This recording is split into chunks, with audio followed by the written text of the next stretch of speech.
Regresamos con más de Despierta con CDN. Son las 8:24 de la mañana. Gracias a ustedes por continuar en sintonía. Tenemos el gusto de presentar a continuación en entrevista al doctor Zenén Cava, expresidente del Colegio Médico Dominicano. Doctor, muchísimas gracias por estar acá. Muy buenos días. Buenos días, queridos compañeros. Un gusto para nosotros presentarlos. Buenos días, Zenén. Vamos a hablar de estas nuevas disposiciones de toque de queda, cierre de comercio. Y dígalo usted, en su doble condición de médico y uno de los que se le zafó al coronavirus. Buenos días de nuevo, doctor. Bueno, en primer lugar, con respecto a las medidas que se tomaron y todo eso, que fue lo que logré captar del audio, porque está muy atenuado, muy bajito realmente el audio. Pero podríamos decir que a 10 semanas, a 10 meses de haber tenido contacto con el primer caso, todos lo recordaremos, el italiano aquel que fue ingresado en el Rodolfo de la Cruz Lora, el hospital de la base aérea de San Isidro.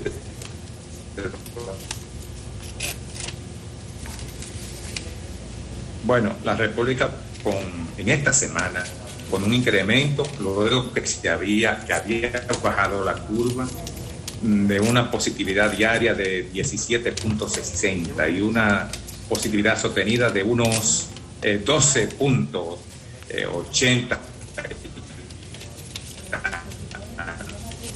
Es decir, no hay duda de que realmente tiene que replantearse la estrategia de prevención para que no se sigan contagiando más personas.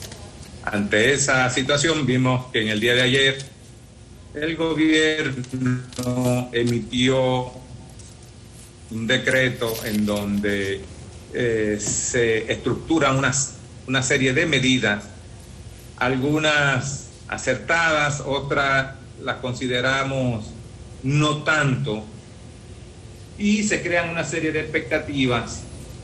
Yo en términos personales un tanto pesimista, porque no la creo suficiente ante el desborde que se espera en las fiestas navideñas que tendremos en breve. Doctor Cava, ¿cuál es lo que ha ocurrido en naciones como los Estados Unidos, donde el Día de Gracia desbordó la presencia de personas en las calles, ruptura de las medidas de alejamiento social, y vemos como en los Estados Unidos hay realmente un rebrote tocando hasta los 30,000 y más casos por día.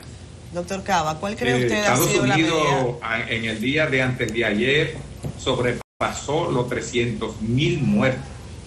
Y eso es mucho decir cuando sus expectativas al inicio de la pandemia eran de 60,000.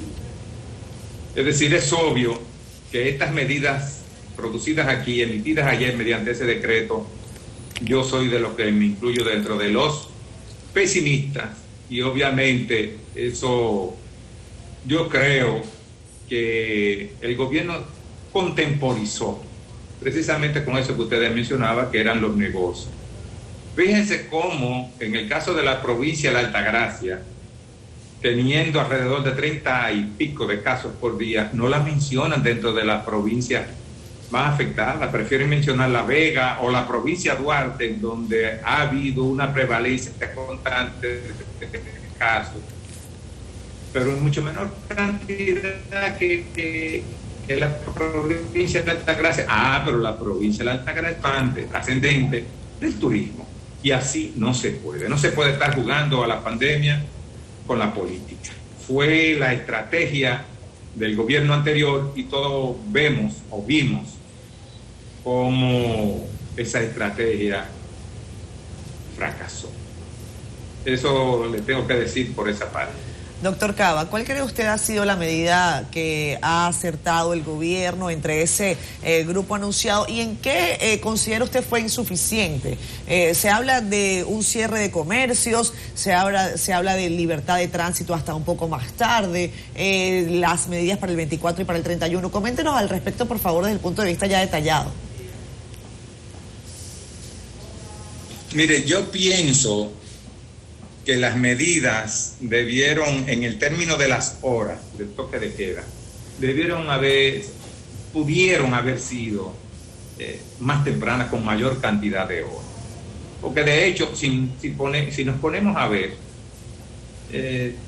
dicen que a las 7, pero se puede estar transitando hasta las 9. Sí. Una cosa es o no es. Y que los comercios, por ejemplo, van a estar abiertos los días 24 y 31 hasta horas más tarde, y las personas podrán transitar hasta la 1 de la noche. Es decir, es una contradicción total. Y en esto no puede haber ambigüedad, ni se puede estar contemporizando con el aspecto económico.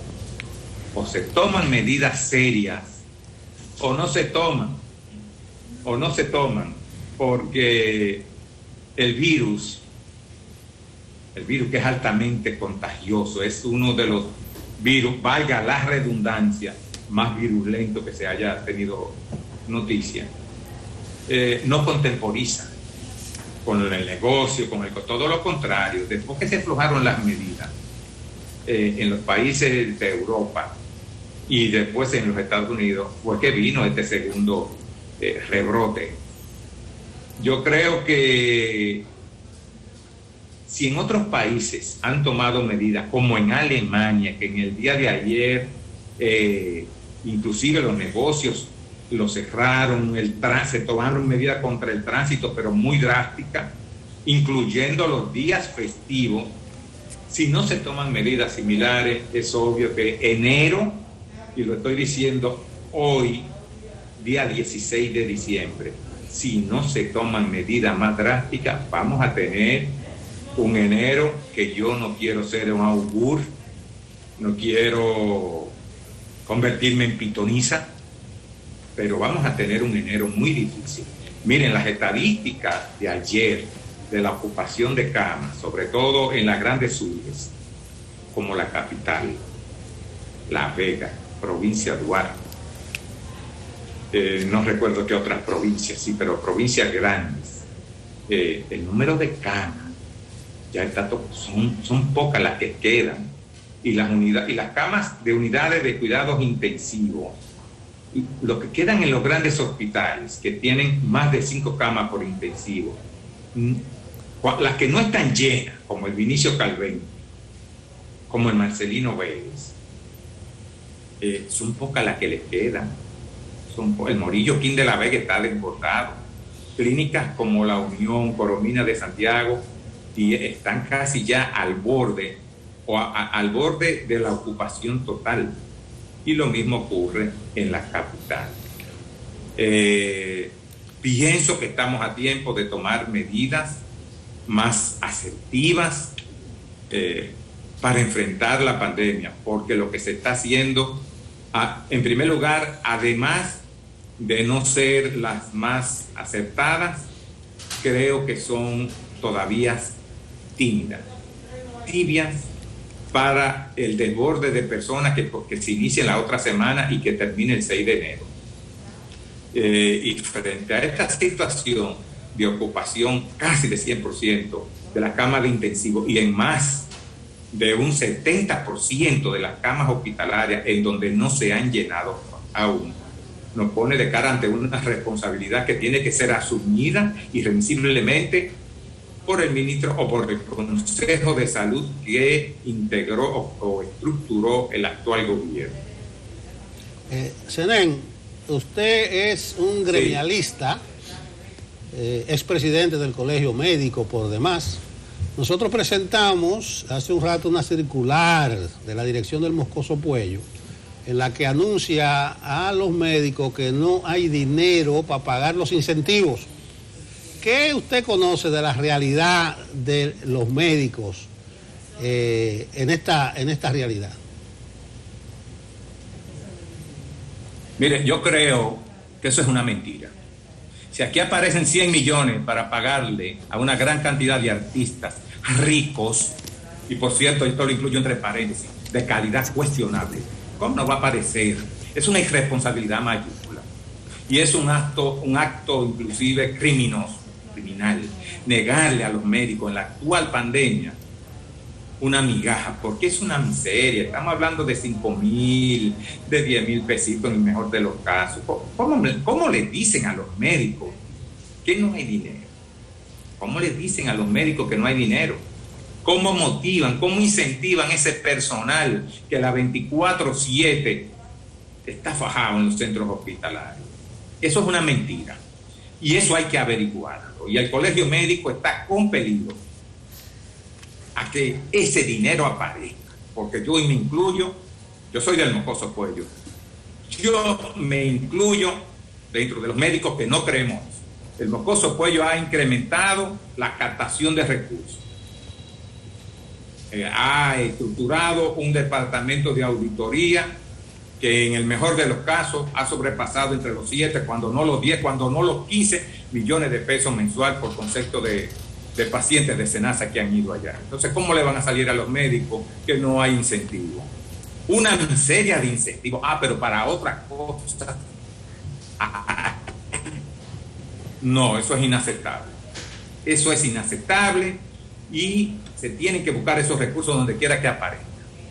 Porque los médicos van a luchar porque eso... yo creo que ellos, de manera aviesa,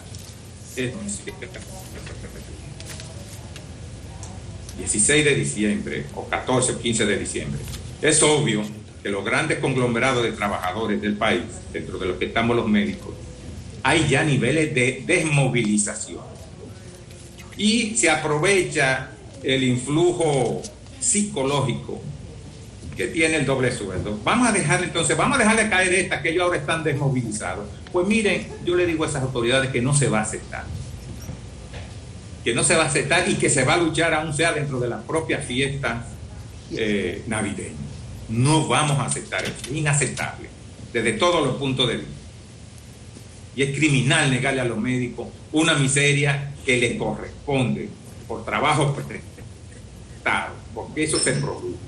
Y eso nunca se había hecho, siempre se había dado su dinero a los médicos. Bueno, Zenén, muchas gracias. Y ojalá que aparezca el dinero no solo para los médicos del Moscoso Puello, sino para todo el que está en la primera línea. Es muy bueno romper por el lado más fino de la soga. No, y este del fino no tiene nada, al contrario, doctor, este es el lado más grueso. Porque eso debería ser cualquier lógica, y yo sé que en el gobierno del presidente Abinader hay mucha gente con capacidad, mucha gente inteligente. Yo quiero pensar que fue un desliz de un funcionario que cometió un error. Yo quiero pensarlo así. Bueno, gracias de nuevo, Zenén. Vamos a apostar por eso. Sí, gracias, Zenén. Pero no vamos a aceptar esa misiva que mandó atropellante para el sector salud. No la vamos a aceptar desde ningún punto de vista. Ese dinero tiene que aparecer, sobre todo en momentos porque en que ha aparecido para otras cosas más futiles, más triviales, importantes pero no urgentes. Entendemos, doctor. Gracias, doctor. Muy bien. Hay que establecer prioridades. La pausa.